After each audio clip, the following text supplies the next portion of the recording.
हमारे चैनल को सब्सक्राइब करें और बेल आइकन दबाएं।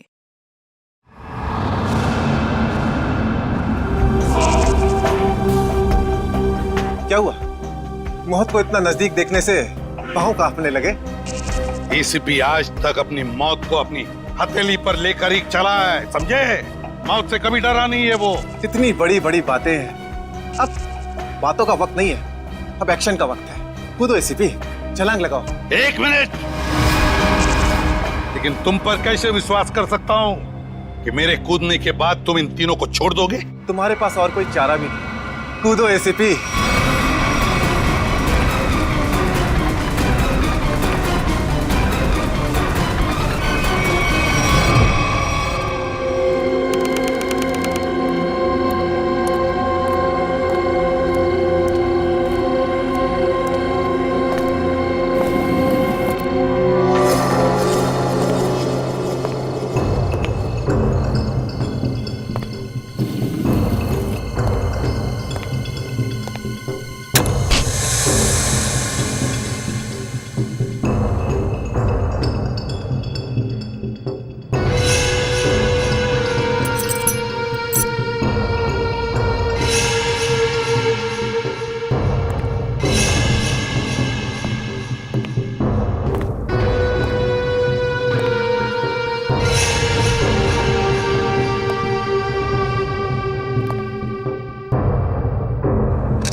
ये शो देखते वक्त तो पेट के दर्द की दवा साथ में रखनी चाहिए।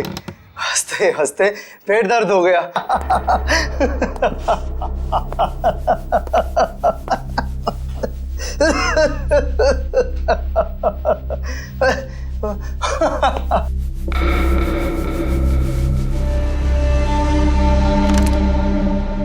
कौन है ये? प्रमोद, कौन है ये? बहुत खुशकिस्मत हो तुम। मौत से कुछ पल पहले इतनी हंसी और इतनी खुशी हर किसी को नसीब नहीं होती। कौन हो तुम? अंदर कैसे आए? मौत को अंदर आने के लिए किसी न्योते की जरूरत नहीं पड़ती है।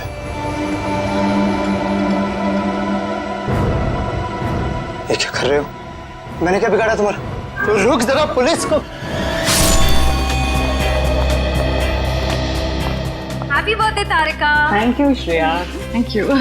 Many happy returns of the day. Thank you Siddharth. बहुत खूबसूरत फूल है।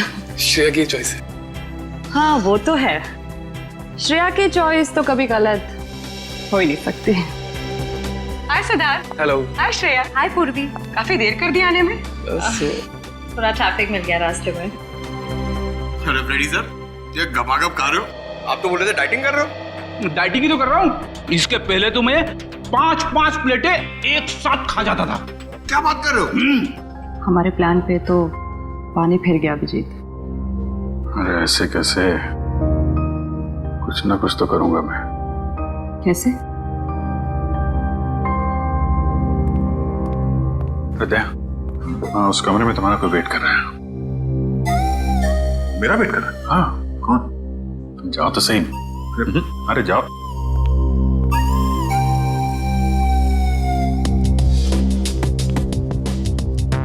फिर सिद्धार्थ, वो तुम्हें मेरी जासूसी नॉवेल्स की कलेक्शन देखनी थी ना? चलो दिखाती हूँ। चलो श्रेया।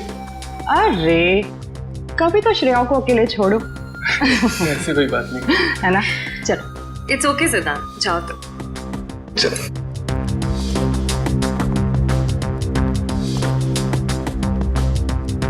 अरे श्रेया, तुम यहाँ? वहाँ कमरे में कोई तुम्हारा वेट कर रहा है। कौन? अरे जाओ देखो तो सही। अरे सर,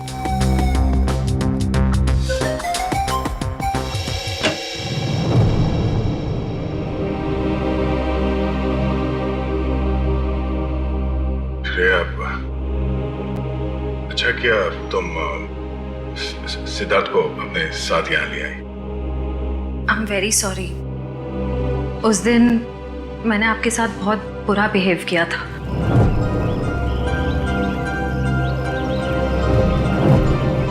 छोड़ो ना, मैं भूल गया हूँ, तुम भी भूल जाओ। काश भूल पाना इतना आसान होता। जिंदगी कितनी सिंपल हो जाती है। श्रेया, ये यादें ही तो है जो उदास दिलों को जिंदगी जीने का हौसला देती है। अगर यादें ही ना हो तो जिंदगी कितनी बोरिंग हो जाएगी। तो क्या तुमने सिद्धार्थ से शादी करने का फैसला कर लिया? मेरा दिल कुछ और कह रहा है, दिमाग कुछ और। मैं जानता हूँ श्रेया, हमारे काम में हम दिल की नहीं दिमाग की सोचते हैं, मगर एक बार सीआईडी ऑफिसर ने एक आम लड़की की तरह सोचो। दिल का इस्तेमाल करो, उसकी आवाज सुनो। मेरे दिल में तो एक ही इंसान का नाम गूंजता रहता है, और वो नाम है श्रेया। सिद्धार्थ। सिद्धार्थ प्लीज, सिद्धार्थ मेरी बात तो सुनो प्लीज। अब सुनने को बाकी क्या रह गया है? पूरी हकीकत मैंने अपनी आंखों से देख ली है। तुम दया से प्यार करती हो ना?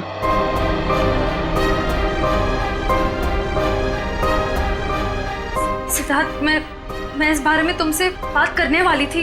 की क्यों नहीं? सिद्धार्थ, काम इतना होता है, मौका ही नहीं मिला मुझे। मौका नहीं मिला? I just can't believe I heard that. Siddharth, Siddharth please मेरी बात तो सुनो। इतना आसान नहीं हो के अपने आपको मेरी जगह रखकर तो सोचो, फिर पता चलेगा मैं किस अग्नि परीक्षा से गुजर रही हूँ।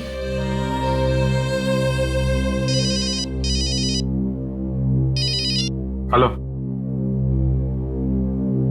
कौन? सर, दोनों पति पत्नी थे, प्रमोद और शांति। सर, हमने कभी सपने में भी नहीं सोचा था कि हमारे होटल में ऐसा कुछ होगा। एक मिनट, आप बाहर खड़े रहिए।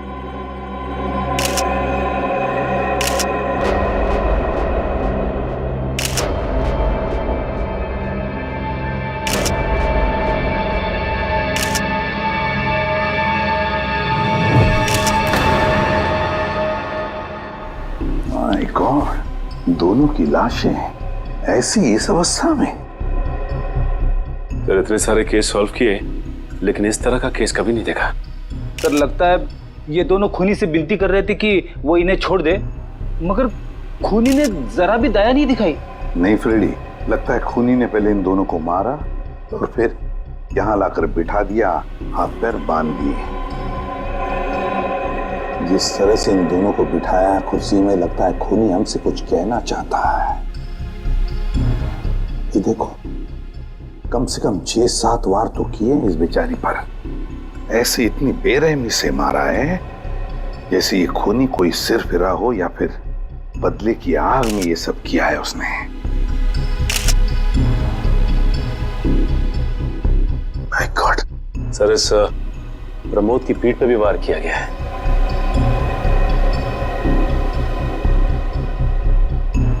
क्या हुआ? सर, इसकी सांसें चल रही है, जिंदा ही। प्रमोद जिंदा है? तुम्हें जल्दी से इसे हॉस्पिटल ले जाओ, इसका जिंदा रहना बहुत जरूरी है। संभाल के, चल। आजा।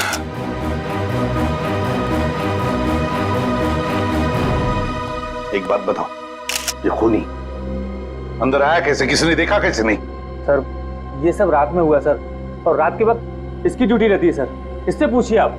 कैसे हुआ ये सब? सर, कुछ देर के लिए मेरी आंख लग गई थी रिसेप्शन डेस्क के ऊपर। तुम्हें शर्म नहीं आती ये कहते हुए कि तुम्हारी आंख लगी थी ड्यूटी पर? Sorry sir. एक बात बताओ, ये दोनों प्रमोद और शांति कब से रह रहे तुम्हारी होटल में? सर, पिछले 6 दिनों से रह रहे थे, और आगे भी 1 महीने रहने का प्लान था सर। क्यों, कुछ बताया इन्होंने? सर, प्रमोद जी की नई नौकरी लगी थी, नासिक से इस शहर में नए आए थे, उन्हें अपना घर नहीं मिला, इसीलिए होटल में रह रहे थे सर। ठीक है, जाओ। वंश, प्रमोद और शांति, इन दोनों की पूरी जानकारी चाहिए मुझे।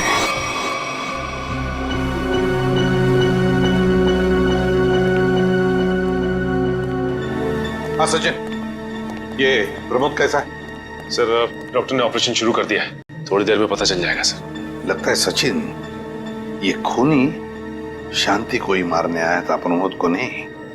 देखो ना, उसने प्रमोद पर सिर्फ एक ही वार किया और फिर देखा तक नहीं कि वो जिंदा है या मर गया।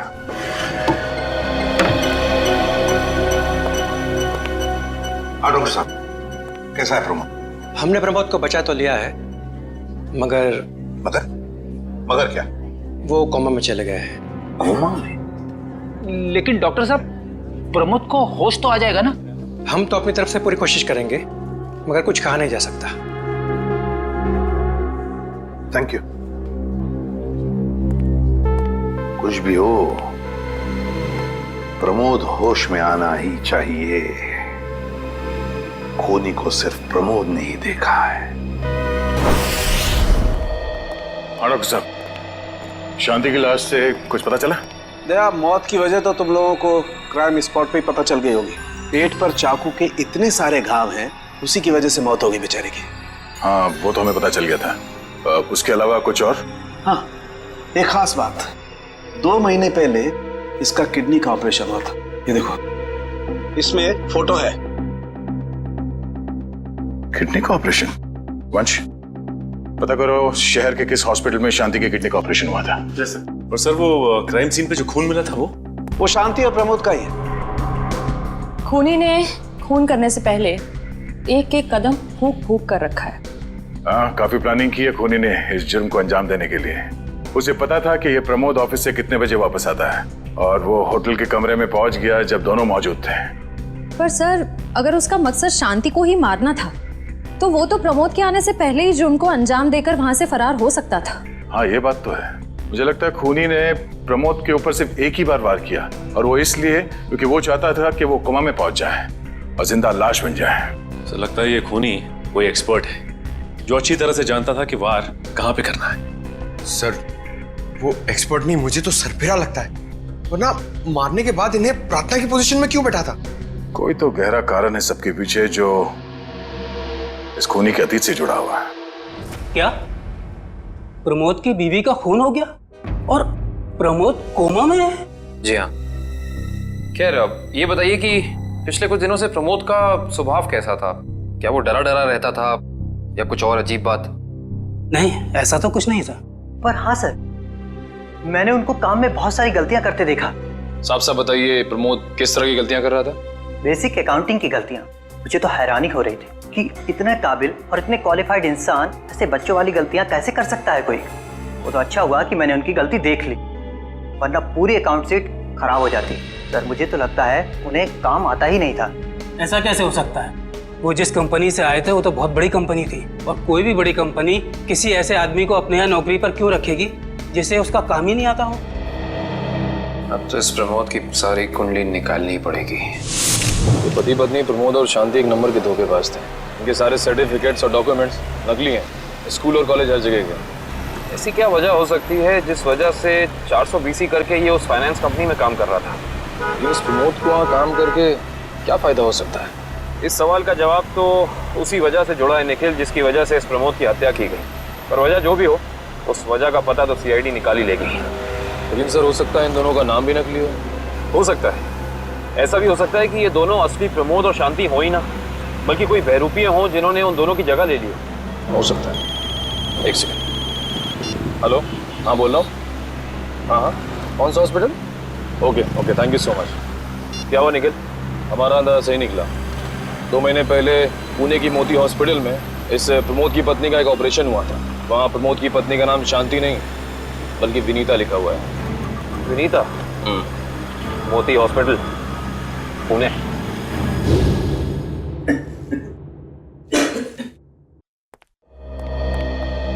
एक्सक्यूज मी, एक वक्त पे सिर्फ एक ही मरीज अंदर आएगा? हम लोग सीआईडी से। सीआईडी? मगर यहाँ मुजरिम कौन है? इसी की तलाश है हमें। एक्चुअली आपके हॉस्पिटल में 2 महीने पहले एक ऑपरेशन हुआ था, उसी के बारे में कुछ जानकारी चाहिए हमें। किसका ऑपरेशन?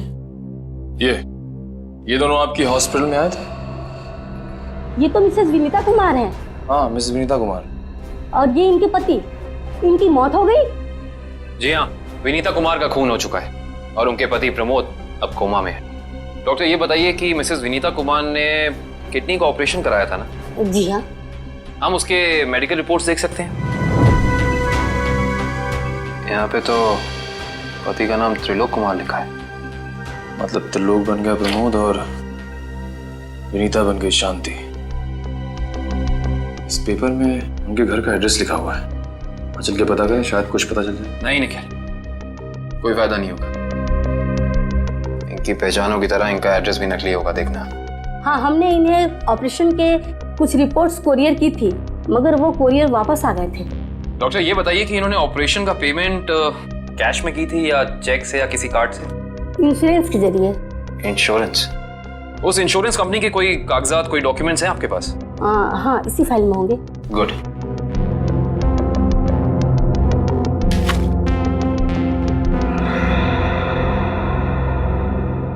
बिज हेल्थ इंश्योरेंस। अंकित, सभी अकाउंट्स और सभी खाते अच्छी तरह से बंद हो जाने चाहिए। कल शाम 5 बजे तक ऑडिटर आ जाएगा। हो जाएगा सर। कभी सपने में भी नहीं सोचा था कि हमारी कंपनी का अंत इतना बुरा होगा। ये किस अंत की बात कर रहे हैं आप लोग? जरा विस्तार से समझाइए। अगर आप अपने पैसे वापस लेने आए हैं तो भूल जाइए, क्योंकि जब तक अदालत अपना फैसला नहीं सुना देती तब तक हम किसी के रुपए वापस नहीं कर पाएंगे। पैसे वापस लेने नहीं, इंसाफ करने आए हैं हम लोग। सीआईडी से हैं। ओह, तो हमारी शिकायत सीआईडी वालों तक भी पहुंच गई है। शिकायत? ऐसा क्या कर दिया आपकी इस कंपनी ने? हमारी कंपनी ने नहीं, उस त्रिलोक ने आसमान की तरफ प्रगति करती हुई हमारी कंपनी के नाम को रातों रात मिट्टी में मिला दिया और हमें दिवालिया कर दिया उसने। त्रिलोक? एक सेकंड, आप इस त्रिलोक की बात तो नहीं कर रहे हैं? हाँ, यही तो है वो। पर इसे क्या हुआ? किसी ने इसकी जान लेने की कोशिश की है, फिलहाल ये कोमा में। ये तो होना ही था, इतने लोगों को जो धोखा दिया इसने। किस धोखे की बात कर रहे हैं? हमारी कंपनी के क्लाइंट्स को झूठे सपने दिखाकर कहा कि सबके पैसे एक ही महीने में 2 गुना कर दूंगा, पर सबके पैसे बटोरकर 9 तो 11 हो गया वो। और क्लाइंट हमारी कंपनी से पैसे वापस मांग रहे हैं। बैंकक्रप्ट हो गया। इतने सालों से कंपनी की बनी बनाई इज्जत मिट्टी में मिल गई। खोए हुए पैसे और खोई हुई इज्जत तो फिर से कमाई जा सकती है, पर खोई हुई जान तो वापस नहीं आ सकती ना। क्या त्रिलोक ने किसी की जान भी ली है? हाँ, हमारी कंपनी के सीईओ अनुज जी, जो कि सदमे को बर्दाश्त नहीं कर पाए और दिल का दौरा पड़ने से उनकी मौत हो गई। कहीं ये सारा हमला अनुज जी का कोई करीबी तो नहीं कर रहा है? अनुज जी की मौत का बदला लेने के लिए हो सकता है। अनुज जी के परिवार में कौन कौन है? उनकी पत्नी सुधा, जो कि अभी सदमे में है, और उनका बेटा विक्की। विक्की? इस विक्की का फोन नंबर दीजिए जरा। विक्की के फोन का सिग्नल यहीं आसपास बता रहा है। होगी मैं। अच्छा, अभी भी मागाधे रोड की तरफ मुड़ा है। मागाधे?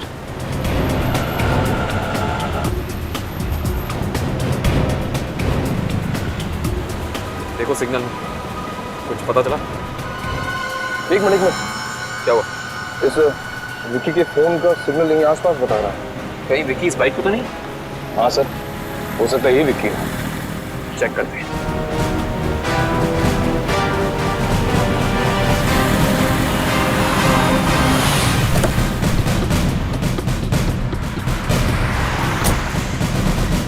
सुनो भाई साहब, तुम ही विक्की हो? हाँ, और ये क्या बदतमीजी है? तुम लोग मेरा नाम कैसे जानते हो? तुम्हारा नाम और तुम्हारे सारे कारनामों के बारे में जानते हैं हम। सीआईडी। सीआईडी? इस शहर में क्या कर रहा है? हाँ? कुछ काम था, और तुम लोग मेरा पीछा क्यों कर रहे हो? बकवास बंद कर। दो खून करके भाग रहा हो, कह रहा है सीआईडी पीछा क्यों कर रही है? मैंने कोई खून नहीं किया है। अच्छा, त्रिलोक और विनीता का खून नहीं किया तुमने? What? त्रिलोक और विनीता मर चुके? ड्रामा बनकर अपना पूरा इतिहास है तेरा हमारे पास। उन दोनों ने तुमसे तुम्हारे पिता को छीना, उसका बदला लेने के लिए तुम यहाँ आए हो उनके पीछे। हाँ, मैं बदला लेने जरूर आया था, पर मैंने उनका खून नहीं किया। देख, सच बोल दे समझा, नहीं अपनी शक्ल नहीं पहचान पाएगा। मैं सच कह रहा हूँ। मैंने किसी तरह उनके बारे में पता किया।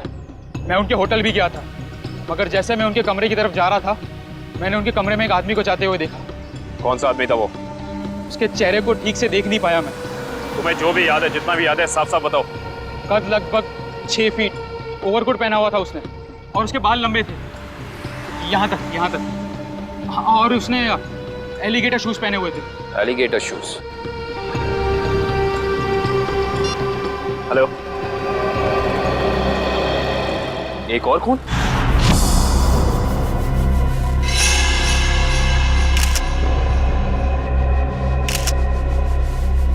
लाश ऐसे अजीब ढंग से क्यों बैठा है? कमाल है सर, पिछले वाले केस में खूनी ने उन दोनों को होटल में चाकू मारकर प्रार्थना वाली पोजीशन में बैठाया था, और इसे गोली मार के इस तरह से। लगता है दोनों का खूनी एक ही है। गोली सीधे माथे के बीचों बीच मारी है।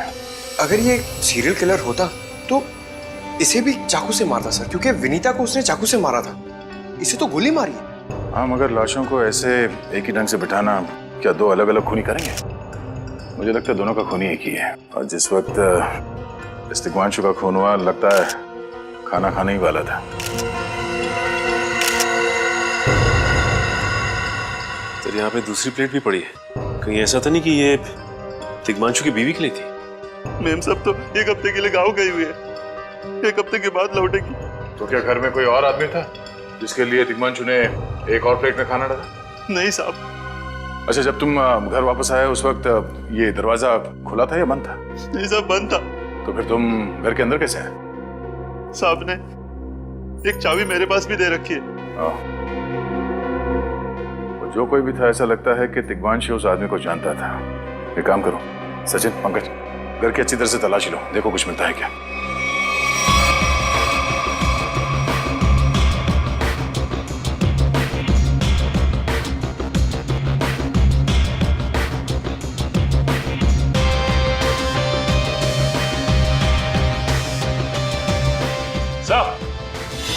हाँ सचिन,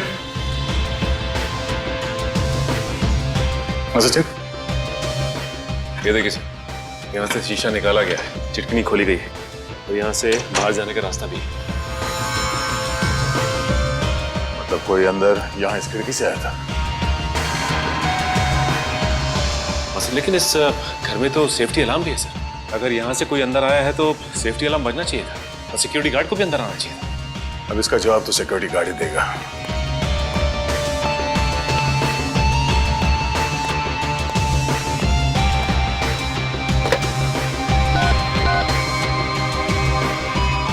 हेलो सिक्योरिटी। अच्छा, आज दोपहर को तिग्मांशु जी के घर से अलार्म बजा था, तो फिर आप चेक करने के लिए उनके घर पे क्यों नहीं आए? ओ आई सी, पिछले हफ्ते भी? ठीक है, थैंक यू। क्या बोला सर ये सिक्योरिटी वाला? सिक्योरिटी का कहना है कि अलार्म बजा था और उन लोगों ने घर में फोन भी किया, तो तिग्मांशु जी ने कहा कि गलती से अलार्म बज गया, इसलिए वो लोग ऊपर नहीं आए। सर, हो सकता है तिग्मांशु ने मजबूरी में कहा, खूनी ने उसके सर पे गन तान दी हो। कुछ कह नहीं सकते। बात करते वक्त अगर थोड़ी सी भी टेंशन हो आवाज में तो ये सिक्योरिटी वाले तुरंत भाप लेते हैं। दरअसल पिछले हफ्ते भी तिग्मांशु के घर से अलार्म बजा था और जब सिक्योरिटी वालों ने फोन किया था तो तिग्मांशु ने यही कहा था कि गलती से बच गया। सर, ये खूनी काफी चालाक लगता है, खेल खेल रहा है। देखते हैं, जरा देखो इस घर में कुछ और मिलता है क्या। खूनी ने कोई ना कोई सुराग जरूर छोड़ा होगा, चेक करो।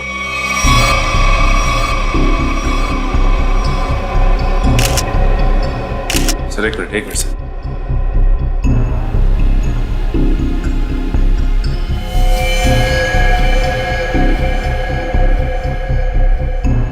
ये देखिए सर, खून। ये खून यहाँ कैसे? कहीं खूनी का तो नहीं है खून? ये तो डॉक्टर सालों के ही बताएंगे। वो खून किसका है ये अभी पता चल जाएगा। तारिक आती होगी रिपोर्ट लेकर के। डॉक्टर साहब, इस तिग्मांशु के बारे में कुछ और पता चला? हाँ। वो कैसे? इसे गोली मारने से पहले बेहोश किया गया था। क्या? इसे बेहोश किया था? इसके खून में मुझे एक खास किस्म की दवाई के अंश मिले हैं जो अक्सर इंसान को बेहोश करने के लिए दी जाती है, और वो दवाई इसे इंजेक्शन के जरिए दी गई थी। ये देखो। सर, बहुत ही अजीब बात है। अगर खूनी इसे मारना चाहता था तो सीधा गोली मारकर इसका काम तमाम कर सकता था। फिर ये जहर की दवाई क्यों दी होगी? और सर, एक और बात पता चली, तिग्मांशु जिस हालात में हमें मरा हुआ मिला था वो एंशिएंट कल्चर के हिसाब से प्रार्थना करने की पोजीशन, खाना खाने से पहले। तो फिर तो शांति और तिग्मांशु दोनों का खूनी एक ही आदमी है। ये खूनी के लिए ये हत्याएं जुर्म नहीं, एक जश्न है। इसीलिए उसने टेबल पे ये प्लेटें सजाई, उसमें खाना रखा, एक अपने लिए और एक तिग्मांशु के लिए। और सर, तिग्मांशु को प्रार्थना की पोजीशन में बैठा के उसने गोली मार दी। सर, मैंने कहा था ना, ये खूनी एकदम सरफिरा है सर। हाँ सर, लगता है ये खूनी अपने आप को बहुत शक्तिशाली महसूस करता है। जिस वक्त इन सबकी गर्दनें झुकी होती हैं उसके सामने, उसे आनंद आता है। नहीं सचिन, खूनी का मकसद लोगों को अपने सामने झुकाना नहीं, बल्कि अपने लिए प्रार्थना करवाना था। क्या मतलब? ये रही उस खून की रिपोर्ट। ये खून ना ही तिग्मांशु का है और ना ही उसके घर वालों का। ये खून उस खूनी का ही है।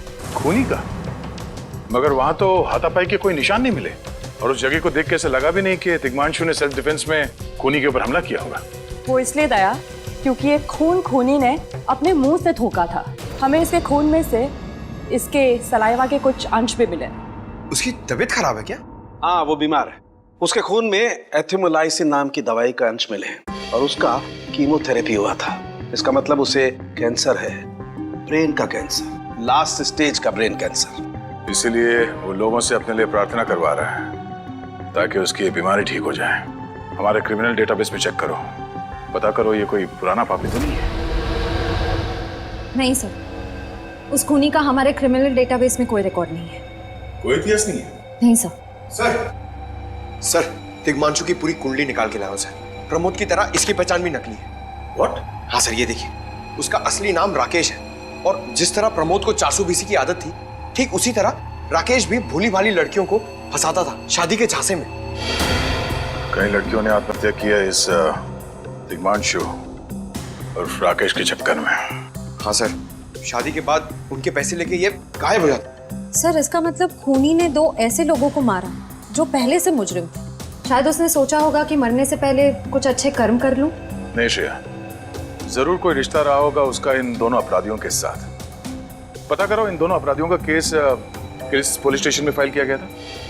सर, ब्रेन कैंसर के जितने भी पेशेंट्स हैं शहर में, उन सबकी लिस्ट मिल गई है सर। कुल मिला के ऐसे 50 पेशेंट्स हैं, जिसमें से 10 पेशेंट्स ऐसे हैं जो कैंसर की लास्ट स्टेज पे हैं। उनमें से 4 औरतें हैं, बचे 6। हाँ सर, और इन 6 में से 4 ऐसे हैं जो 70 साल से ऊपर के बुजुर्ग हैं। अब बचे 2, ये उदय और भानु। तुम इन दोनों से मिले? हाँ सर, ये उदय 6 महीने से हॉस्पिटल में है। और भानु? भानु सर 1 महीने से हैदराबाद में। ये कैसे हो सकता है सचिन?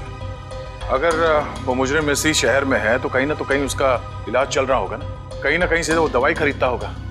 वांची सर, इस शहर में जितने भी केमिस्ट है जहाँ पे ब्रेन कैंसर की दवाइयाँ बेची जाती है, उन सब की लिस्ट चाहिए मुझे। सब पता चल गया। त्रिलोक और राकेश दोनों के खिलाफ एक ही थाने में केसेस दर्ज किए गए थे, जगतपुरी थाने। इस केस का पूरा इतिहास जगतपुरी थाने से ही पता चलेगा। एक्सक्यूज मी, यस, आपकी दुकान पे ब्रेन कैंसर की दवाइयाँ बेची जाती हैं? जी हाँ, हमारी दुकान उन चुनिंदा दुकानों में से है जहाँ ये दवाई आपको मिलेगी। वैसे ये दवाइयाँ बहुत कम लोग खरीदते होंगे नहीं? जी, बहुत महंगी है एक्चुअली। अच्छा, जो लोग ये दवाइयाँ खरीदते हैं उनकी लिस्ट मिल सकती है हमें?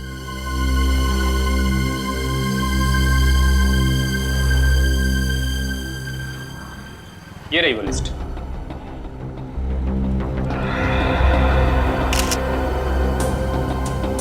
तपन, उदय और नितिन, ये तीनों लोग तो उस मरीज की लिस्ट में थे। अच्छा, आपको पूरा यकीन है कि इनके अलावा और कोई नहीं आता ये दवाई लेने के लिए? जी नहीं, लेकिन हो सकता है कोई गैर कानूनी तरीके से ये दवाई खरीद रहा हो। ये दवाइयाँ काफ़ी महंगी है ना, आम आदमी इसका खर्चा नहीं उठा सकता। अच्छा, आप किसी ऐसे आदमी को जानते हैं जो ये गैर कानूनी काम करता है? एक आदमी है, आंद्रे नाम है उसका।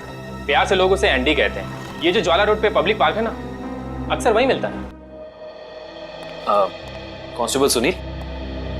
ऐसा? आप सीआईडी से ही हैं ना? हाँ, हमारी बात शायद आप ही से हुई थी। साहब बताइए, कांस्टेबल सुनील आपके लिए क्या कर सकता है? सुनील जी, हाल फिलहाल में इस रिकॉर्ड रूम में कोई चोरी वगैरह हुई थी क्या? चोरी नहीं तो सर, अब यहाँ वाला कोई चोरी कैसे करेगा? सुनील, फिर आप एक हेल्प कर सकते हैं हमारी। हमें 2 मुजरिमों की फाइल चाहिए। एक का नाम है त्रिलोक कुमार और दूसरे का राकेश भिवेन। 1 मिनट सर, क्या नाम बोले? राकेश? राकेश भिवेन।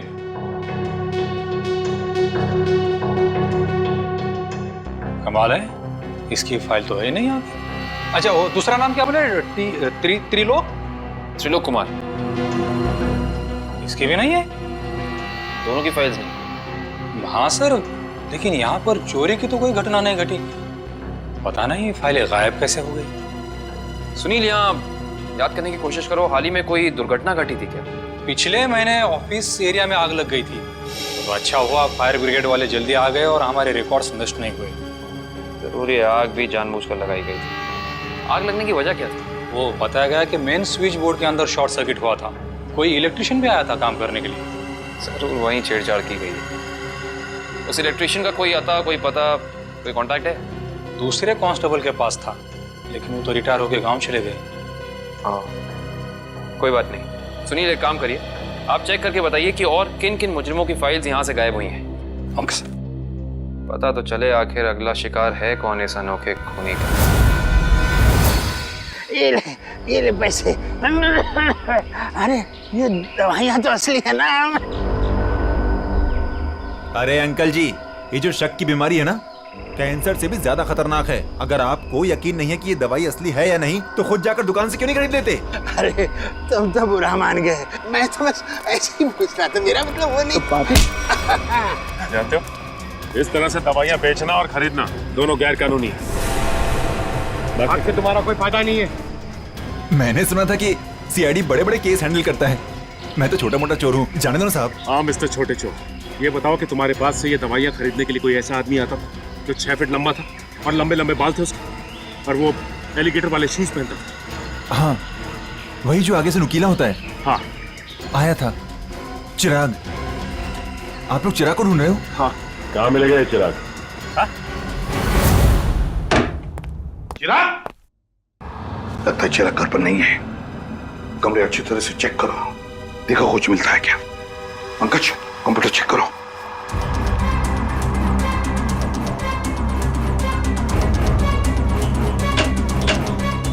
सर, ये देखिए, पूरी अलमारी गन्स और चाकू से भर रखी इस चिराग ने। My God. सर, हाँ, अंदर के कमरे में से ये खून से भरे हुए कपड़े मिले।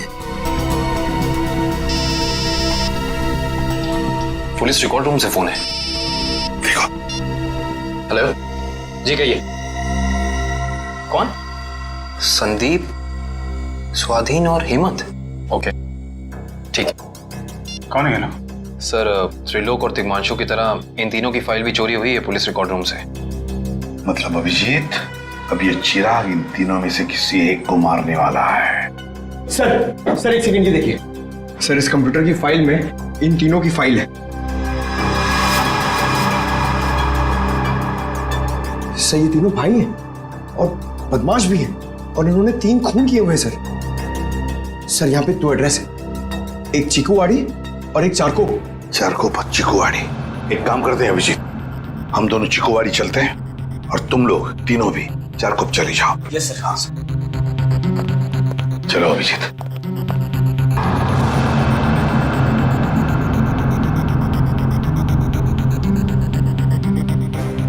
क्या हुआ सर? अभिजीत, ये पेन, ये मेरा पेन है अभिजीत। आपका पेन? यहाँ पे कैसे सर? ये पेन मैंने जग्गा को दिया था, जग्गा को। जग्गा सर? वो आपका खबरी? हाँ अभिजीत, मेरा खबरी। मगर जग्गा तो मर चुका है सर। हाँ अभिजीत, तो मर चुका है, लेकिन जिस खून में तलाशी करने में मदद की थी जग्गा ने हमारी, उस वक्त वो खून भी इसी तरह हो रहे जैसे आज हो रहे हैं। खून करने के बाद लोगों को प्रार्थना की पोजीशन में रखा जाता है। चलते हैं सर। नहीं अभिजीत, क्योंकि अभिजीत जिस तरह से वो खून किए जा रहा है, लगता है मुझे संदेशा भेज रहा है, मुझे मिलना चाहता है अकेले में।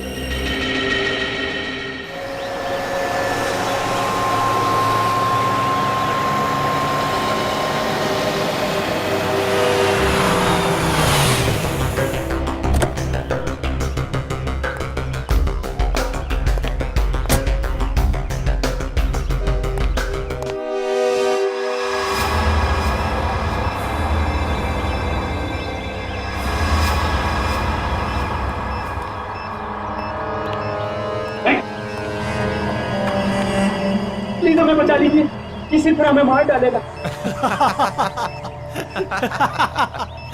घबराओ मत, मैं इसे भी प्रद्युम्न हूं, कुछ नहीं होने दूंगा तुम्हें। इनकी बातों को ज्यादा सीरियसली मत लेना, इन्हें तो झूठे वादे करने की आदत है, और इतनी बड़ी बड़ी बातें करने से पहले एसीपी जरा मेरा इंतजाम तो देख लो। बस रिमोट के इस बटन को दबाना है और ये तीनों हमेशा के लिए बूम धरती से गायब। क्यों कर रहे हो तुम ये? क्या गलत कर रहा हूँ? हाँ बोलो। पर ये तीनों तो वैसे भी कानून से भागे हुए अपराधी है ना, तो इन्हें मारकर क्या गलत कर रहा हूँ मैं?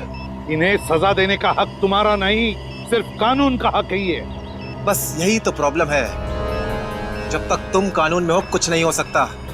क्या क्या चाहते हो तुम मुझसे? पहले अपनी ये गन मुझे दो।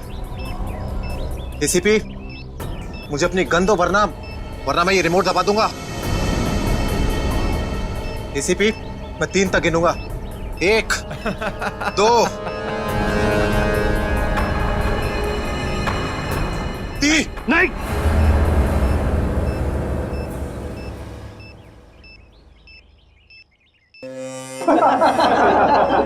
बहुत अच्छे। तो तुम जानना चाहते थे ना कि मैं तुमसे नफरत क्यों करता हूँ? जग्गा खबरी का नाम ध्यान है? याद है मुझे। मैं उन्हीं का बेटा हूँ। पता चल चुका था मुझे। एसीपी, तुमने मेरे पिताजी से वादा किया था ना कि तुम उनका बाल भी बाका नहीं होने दोगे, फिर क्यों नहीं बचा सके उन्हें?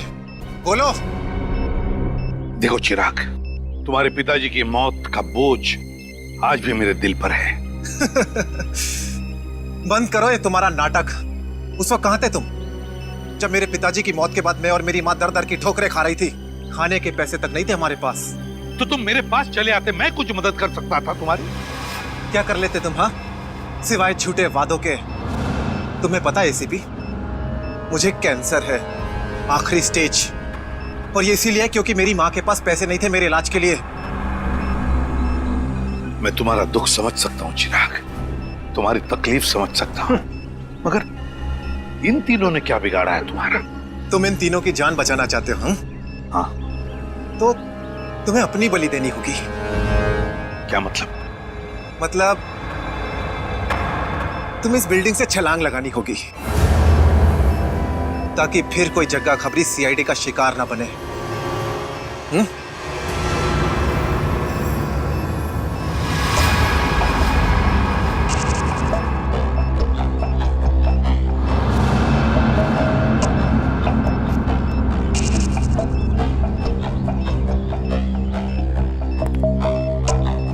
ठीक है, मंजूर है।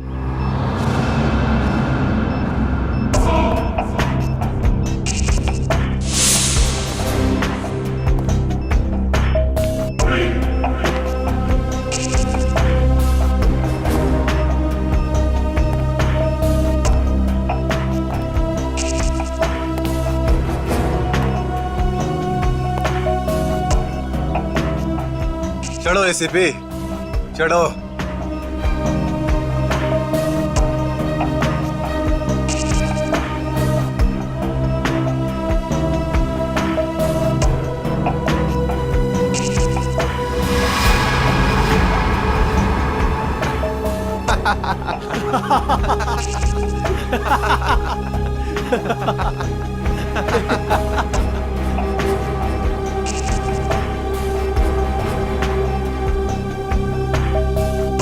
ऊपर जाकर मेरे पिताजी से माफी जरूर मांग लेना। क्या हुआ? मौत को इतना नजदीक देखने से पांव कांपने लगे? एसीपी आज तक अपनी मौत को अपनी हथेली पर लेकर ही चला है, समझे? मौत से कभी डरा नहीं है वो। इतनी बड़ी बड़ी बातें, अब बातों का वक्त नहीं है, अब एक्शन का वक्त है। कूदो एसीपी, छलांग लगाओ और अपनी ये बेहतरीन जिंदगी को अलविदा कह दो। चलो। 1 मिनट, मैं जरूर कूदूंगा, लेकिन तुम पर कैसे विश्वास कर सकता हूं कि मेरे कूदने के बाद तुम इन तीनों को छोड़ दोगे? तुम्हारे पास और कोई चारा भी नहीं है। कूदो एसीपी, वरना मैं इस रिमोट का बटन दबा दूंगा।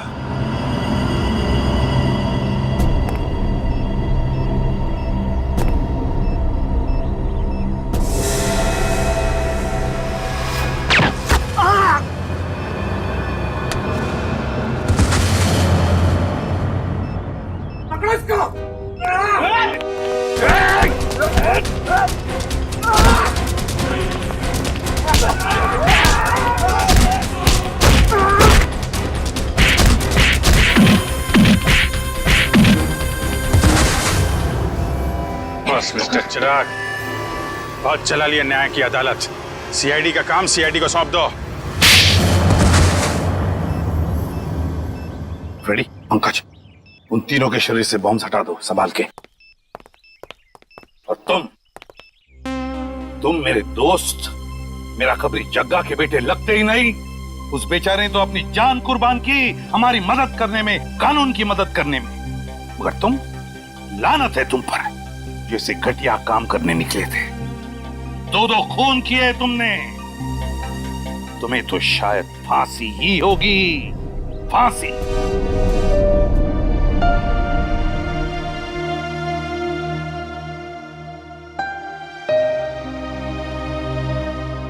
बड़े बुजुर्ग कह गए कि अगर कोई चिंता सताए तो उस चिंता को अपने कलेजे के अंदर अंगार बनने नहीं देना चाहिए। कलेजा जल जाता है। मुझे कोई चिंता नहीं सता रही है। In fact I think I am the luckiest girl in the world right now. CID में सब मेरे काम से खुश हैं। मेरे पास तुम दोनों जैसे दोस्त हैं। मेरी शादी होने वाली है। एक लड़की को और क्या चाहिए होता है? शायद प्यार। प्यार भी तो है ना मेरे पास। मम्मी पापा का प्यार, दोस्तों का प्यार और सिद्धार्थ का प्यार। जुबान की बात दिल से मेल नहीं खा रही है श्रेया। मतलब ये कि दिल की बात जुबान पे लाने का वक्त आ गया है श्रेया। वो श्रेया कहाँ गई? हाँ, जो अपने सारे डिसीजंस खुद लेती थी, जिससे पता था कि उसको अपनी जिंदगी में क्या चाहिए। हाँ श्रेया, अब वक्त आ गया है। तुम्हें किसी एक को चुनना ही होगा। और अगर तुमने एक स्ट्रॉन्ग डिसीजन नहीं लिया ना, तो उसका असर तुम्हारी जिंदगी पर नहीं, बाकी 2 जिंदगियों पर भी पड़ेगा। मैं क्या डिसीजन लूं? किसे चुनूं? उस इंसान को जिसे मैं बहुत प्यार करती हूं, पर उन्होंने कभी अपने प्यार का इजहार नहीं किया, या शायद वो मुझसे प्यार करते ही नहीं, या फिर उस इंसान को जो मुझसे बहुत प्यार करता है, मुझे पलकों पर बैठा कर रखता है। मगर यहाँ पे इम्पोर्टेंट सवाल ये है कि तुम किससे प्यार करती हो? नहीं तारिका, यहाँ ये बात इम्पोर्टेंट है कि अब मैं पीछे नहीं हट सकती। मेरे किसी भी डिसीजन से ना सिर्फ सिद्धार्थ को, बल्कि उसकी और मेरी फैमिली को बहुत दुख होगा। बच्चों जैसी बातें मत करो श्रेया। हर माँ बाप चाहते हैं कि उनके बच्चे को जिंदगी की हर खुशी मिले। तुम सिद्धार्थ के साथ खुश नहीं रह पाई तो क्या अंकल आंटी खुश रह पाएंगे? और अगर तुम खुश नहीं रही तो क्या सिद्धार्थ खुश रह पाएगा? तुम्हारा एक कदम श्रेया बहुत सारी जिंदगियों को अफेक्ट करेगा। तुम बस दिल से काम लो। देखो, दिल हमेशा सही रास्ता दिखाता है। ठीक है, अब से मैं अपने दिल की बात सुनूंगी। अगर मैं किसी भी कदम पर कमजोर पड़ जाऊं तो तुम दोनों को मुझे सही रास्ता दिखाना होगा। हाँ, लेकिन एक शर्त पे। कैसी शर्त? तुझे आइसक्रीम खिलानी पड़ेगी। Of course.